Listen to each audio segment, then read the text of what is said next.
Alam nyo, sa dami ng mga scooter na pwede nating pagpilian ngayon, aaminin ko sa inyo, minsan, nakakalito na rin eh. Kung alin ba ang worth it na scooter para sa mga hard-earned ipon natin? Siyempre, pinaghirapan mo yan, kaya dapat sulit yung pipiliin mo. Kaya naman, ngayong araw, susubukan nating alamin kung sulit ba ang nag-iisang retro scooter ng Suzuki. Kaya boys and girls, ang Suzuki Access.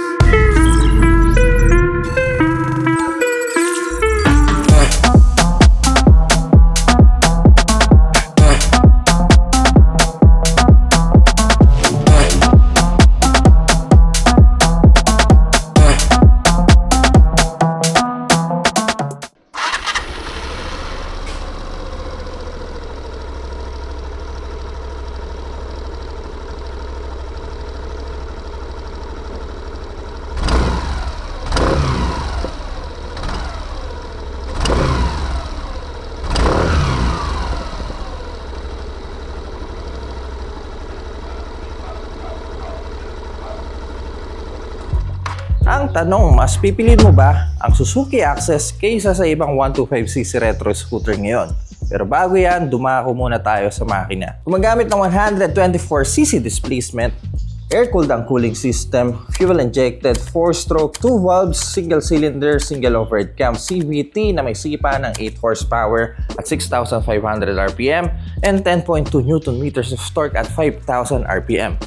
Fuel tank capacity is 5.3 liters, may bigat na 106 kilograms at para sa presyo, may dalawang variants to. Isang standard access for 85,900 pesos at ang nasarap natin ngayon na Ride Connect Access for 94,900 pesos. Teka, ano ang pagkakaiba ng dalawa? Para sa standard version, may option kayo kung gusto niyo ng solid ice green, pearl grease white, and metallic matte black. Whereas sa Ride Connect ay itong metallic matte stellar blue. So standard naka-analog instrument ang panel nyo doon, which is para sa akin okay lang din dahil nasa retro scooter naman kayo. Classic 5. Habang dito naman sa Ride Connect, naka-TFT na ang panel. Mas elegante at ang premium ng dating. Isa pa dahil Ride Connect ang pangalan niya, may option kayo para i-connect itong dash nyo sa mga Bluetooth ng cellphone nyo through the use of Suzuki app. So doon pwede nyo makita yung mga information na galing sa motor at ang matindi ba doon, meron kayong navigation na pwede nyo gamitin sa app and also pwede nyo rin makita sa display ng motor nyo, which is mamaya papakita natin. At yung upuan niya, sa standard access kasi medyo light brown yung leather na ginamit sa kanya. Dito sa Ride Connect Access, may pagka dark brown yung ginamit nila. So for 9,000 difference, yun po yung mga pinagkaiba nila. Punta muna tayo sa design. Alam niyo, nakaka-intriga lang yung ginawa ng Suzuki dito eh. Madalas sa mga retro scoot nowadays, puro bilog yung makikita natin sa mga design niya tsaka parts. Pero sa Access, lumayo sila sa concept na yon at nag-stick sa medyo kwadradong design. Mag-umpisa tayo dito sa harap. Rectangular LED headlight. Ito po ang itsura niya. So, split headlight to na may pakilay sa taas. Pero guys, alam ko chrome to eh. Siguro yung may-ari ginawa niya lang ganito para maganda tignan. I'm not sure. Pero kukuha kayo ng Access, chrome po ang kilay niya. Chrome Suzuki logo. Then sa baba, meron tayong U-shape daytime running light. Alam mo yung tingkad ng daytime running light nito. Then for the turning lights, yan, valve type po ang ginamit nila. Ito pala, nag-iwan pala sila ng bilog na parts. So chrome round mirrors na malaki. And may rubber sa gilid. Teka, rubber ba to? Parang matigas. Ang laki nito. So just imagine, makakasalubong nyo Suzuki Access na Ride Connect sa daan. Ganito po ang itsura niya. Alam niyo pagdating sa headlight, medyo may resemblance siya sa big bike ng Suzuki, which is ang GSX 8TT. Kung akong tatanungin nyo, ito dito lang sa headlight. Plastic cowling, plastic dito sa gitna, pero ito pa nakakatuwa. For this price, naka-metal cowling kayo dito sa fender. And also dito sa leg part. Nice, no? So plastic, metal. Kung sakaling ubong-ugo kayo at mayupitong part na to, kahit papano, madaling remedyohan. Pagdating sa gulay board, ganito po ang itsura niya. Alam niyo, medyo compact yung itsura ng Access, pero yung gulay board, malaki yung room niyo para sa mga legs niyo. So imbis na black yung kulay, ginawa nilang medyo brown yung interior. Hindi po keyless ang Access kahit Ride Connect. Ito po ang itsura ng susi niya. Tulagay lang muna natin dyan. Also, meron tayong shutter key dito, just in case i-park nyo sa mga mall, at least may extra security. May button siya para magsara tong door na to. Ayan. Para buksan ulit, meron tayong square type susi dito. Lagay lang natin sa part na to. Ayan. Just like any other scooter na makikita natin sa panahon ngayon. Also, meron tayong USB charging port sa kaliwa. May rubber shot to cover the port. So, every time bubuksan nyo yung bike, may pailaw siya. Hook para sa ating mga gulay. Then, meron tayong dalawang utility packet sa harap. Cellphone check kung gaano kalalim. iPhone 14 Pro. Ayan. Then, sa kabila, alam nyo, hindi siya kalaliman. Pero at least, dalawa yung utility packet natin sa harap. Also, sa gilid ng packet, meron tayong reflector. Also, kapitan na helmet sa part na to. Footboard niya, hindi po siya rubber. Plastic din po siya. Na may mga paumbok para may grip kahit pa paano yung mga sapatos natin kapag nakapak na tayo. For the rear section, ganito po ang itsura niya. Mahaba yung upuan natin. Ayan. Flat single seat. Naman pa ng wide stitching sa gilid. Nice. So yung ganitong klaseng upuan, komportable kahit may angkas ka pa. Footrest para sa mga pasahero, mababa siya. Guys, take note, para sa pasahero, hindi para sa rider. Kasi may mga nakikita akong rider na dito maapak kahit nagda-drive. Then access logo dito sa gilid. Alam niyo, simple lang yung font niya, no? Then for the grab bar, medyo paangat siya. Okay din para sa mga pasahero natin. Malaki yung kakapitan nila. Then for the rear, naka-LED taillight din po kayo. Katulad ng daytime running light sa front end, meron kayong U-shaped taillight dito sa likod. Then kung pipreno kayo, yan, ganyan yung tsura niya. Tingkad, no? Para buksan ang ilalim ng puan, make sure na nakapatay lang po ang motor. Then twist lang po natin siya pakaliwa. Hanggang sa may marinig kayong click sound. Gusto natin, tada! Ayan, tagal natin yung mga papel para mas ma-appreciate natin. Right, so 24.4 liter compartment para sa Suzuki Access. Kaya standard version, pares lang din po sila ng laki. Malalim-lalim siya. Subok tayo kung kakasyang mga helmet. So, SAIC half-face helmet. Yan. Sana mo, bra. Teka, subukan natin kung babalik ka rin natin. May spoiler kasi. Hindi rin. Pero alam nyo, mukhang overrated dito yung mga maliliit na half-face helmet. So, hindi lahat. Meron kayong additional tools na kasama. Also, slot para sa mga papers nyo. At dalawang helmet hook. Yun lang, medyo maalog tong part na to. Siguro kailangan lang higpitan yung tornilyo. Wala yung gasolina dito. Wala rin sa ilalim na upuan. Saan ka pwede magpagas? Saling papagas kayo, pindutin nyo lang tong susian. Make sure na naka-off lang din ulit. Push nyo lang. Then, twist sa kanan. At dito sa may puwetang kayo, pwedeng magpagas. Tada! Guys, ito ang unang beses sa channel na mag-review tayo ng motor na nasa puwetan ang fuel tank. Ay ba, no? Then, pag bubuksan nyo, twist nyo lang. Walang tali ito. Meron naman kayong lagayan dito sa gilid. May door. Lagyan nyo lang yan. Cup na yan para hindi nyo ma-misplace. So, yan. For the dash, dahil nasa Ride Connect Access po tayo, gumagamit to ng TFT panel. At ganito ang itsura niya sa startup. Bubungad yung Suzuki logo, then boom. Right, for the display, sa kaliwa ang ating fuel indicator in bar. Clock sa upper right, speedometer sa gitna. Then, kung makapansin nyo itong blue light circle dito sa gitna, ito yung eco assist illumination natin. So, magi-green to just in case na-meet nyo yung or na-detect niya na tipid yung piga nyo sa throttle. Isang pindot, engine temperature, isang pindot, average fuel consumption ng trip 2. Also, meron din po tayong mga info dito sa baba. Tulad ng odometer ng trip 2, battery voltage, next na change oil nyo or PMS, settings or legal, mamaya balikan natin yan, and odometer. Also trip 1. Balik tayo dito sa settings. Hold lang natin tong babang button. Yan. Pwede natin baguhin yung kulay ng background. Sa ngayon, nasa white siya. Para mabago, hold lang din natin ulit. Yan, may option tayo kung gusto nyo ng black or auto, which is para sa akin, mas okay ang auto. Then, ang pa meron dito. Brightness, pwede nyo rin timplahin. Sa ngayon, nasa high tayo. So, may tatlo kayong option. Stay tayo sa high. Unit metric ng pwede nyo gamitin, kilometer per hour, kilometer per liter, at degree Celsius, which is typical na ginagamit sa Pilipinas. So, for the settings, yun lang naman.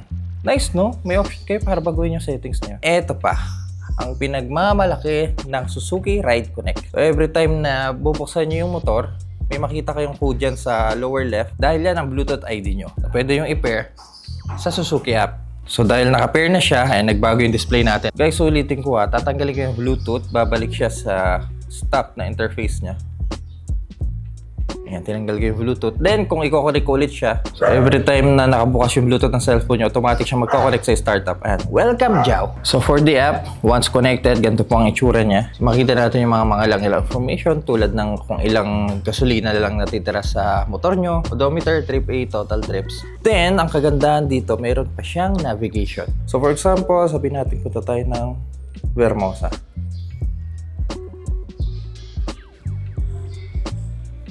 So meron kayong navigation na integrated sa dash nyo. So hindi nyo na kailangan maglagay ng cellphone holder or kung ano man. This is powered by Google Maps at and itsura niya.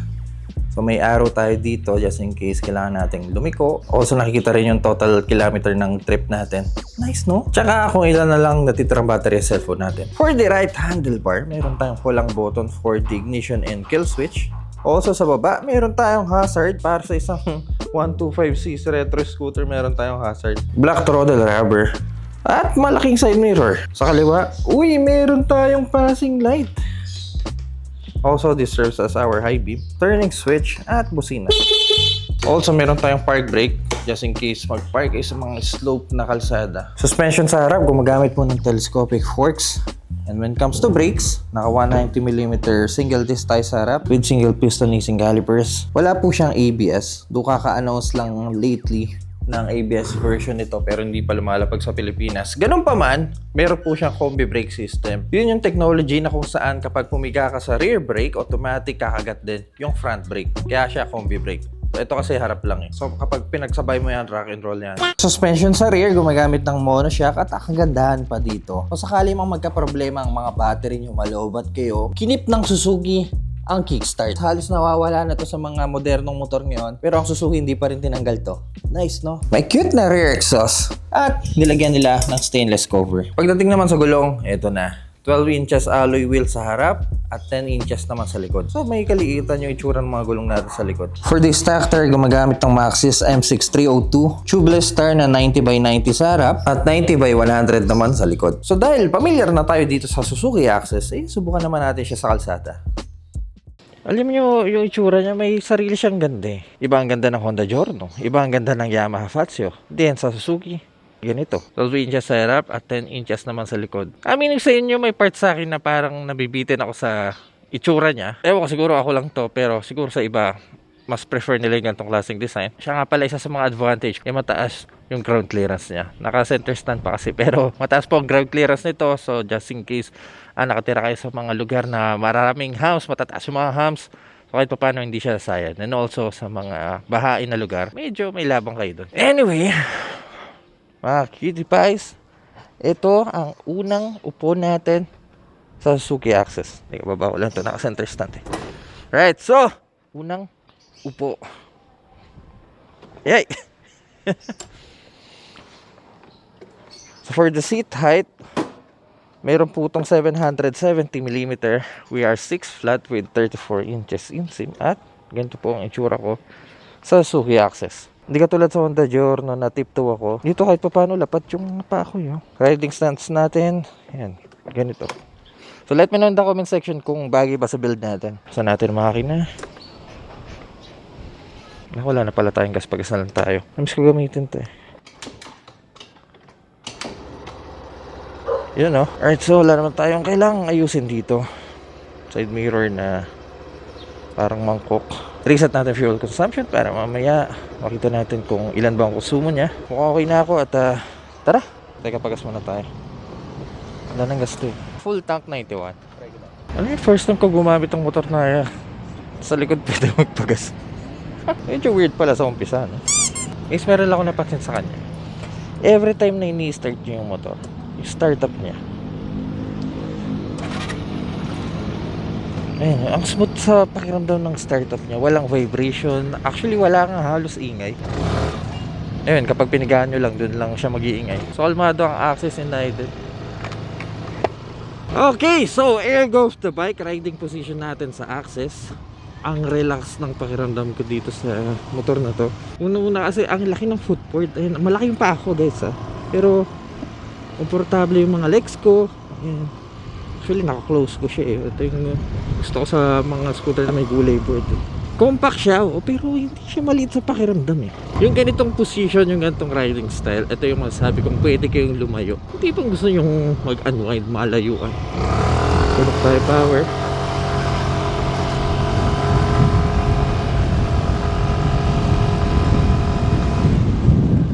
Vibrate ba sa pakiramdam ang Access? Para sa akin hindi gaano. Para sa ibang scooter na nireview natin sa channel, Sabi natin for example, Honda ADV 160 talaga mag-vibrate. Ito hindi gaano pero onting piga mo pa lang, ramdam mo yung gigil ng makina. Ayan, kapag mag-unwind kayo, kapag chill ride lang, gusto nyo lang magpahangin, ganito klase motor yung mga babagay sa inyo. Ayon sa Suzuki, ang pinagmamalaki nila dito kung gaano ka fuel efficient ang bike, which is mamaya malalaman natin. Sa akin, pakaramdaman muna natin yung motor. When it comes to seat comfort, malapad yung upuan, hindi siya masakit sa puwet, hindi rin naman siya ganong kalambot. So kung gaano komportable yung upuan, so kahit tumusod kayo, walang sasahid sa likod ng puwet nyo, which is para sa height ko, madalas kong ginagawa yon kasi nga mahaba yung legs ko. Siguro kung meron akong Suzuki Access, isa sa mga upgrade na unahin ko itong mirrors. Ang laki. Pero malaking tulong din ha. Kitang-kita mo yung mga motorista sa likod. Nakabuti tayong stoplight. Ang cool ng shape ng stoplight o heart. Wala nga pala tayong start and stop system. Nakadalasan natin nakikita sa ibang brands. Dito nakalagay. Tsaka sa mga traffic light dahil mababa yung motor. Malayan yung mailalapat yung mga paa nyo sa sahig. Nasa katirikan tayo ng araw. At kitang-kita pa rin yung mga information na binabato na display. Liwanag siya. Para sa akin malaking factor yon. Isa sa mga kini-consider ka rin sa mga 125cc scooter yung laki ng seat compartment.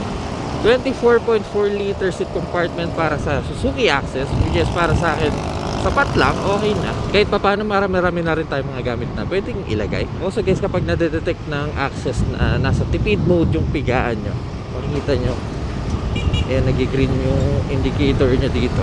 Ayan. Pag pumiga pa tayo, mag-blue yan. Alright.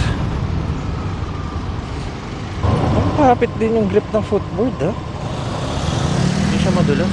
Alright, 125cc Suzuki Access, subukan natin power niya. Gusto ko matry sa kanya eh. Kung maganda ba ang access sa overtaking. Slow speed, overtaking power.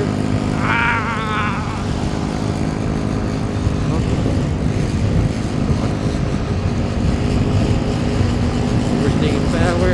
Medyo mabig na takbo natin. So, pwede na. Guys, kung kinoconsider nyo ang access, don't expect too much when it comes to its power dahil hindi siya kasing lakas ng ibang 125cc sa market. Pero ganun pa man, responsive naman yung throttle response. I mean, gigil nga agad siya kapag pinibigay. Tsaka para sa akin kung kukuha ka ng access, hindi mo after ang power. Kung kukuha ka ng access, ang malaking factor dyan, kung gaano katipid yung motor. Which is, by the way, when it comes to fuel consumption, kung ang Suzuki Access 53 km per liter, which is ayon sa website ng Suzuki, mini-market na ito na may fuel consumption na 57 km per liter.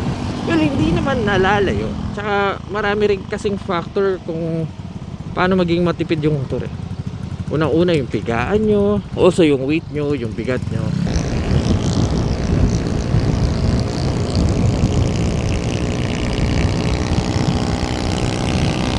Bigaan ko lang to guys dahil nasa 125cc lang naman tayo, kahit pa paano malaman natin kung anong top speed ng Access. Babad ko lang yung silin niya 375 80. Kaya pa magsandaan ito 26, 7, 18. Yun. Kaya naman yung magsandaan mga kinig guys. Medyo may katagalan nga lang.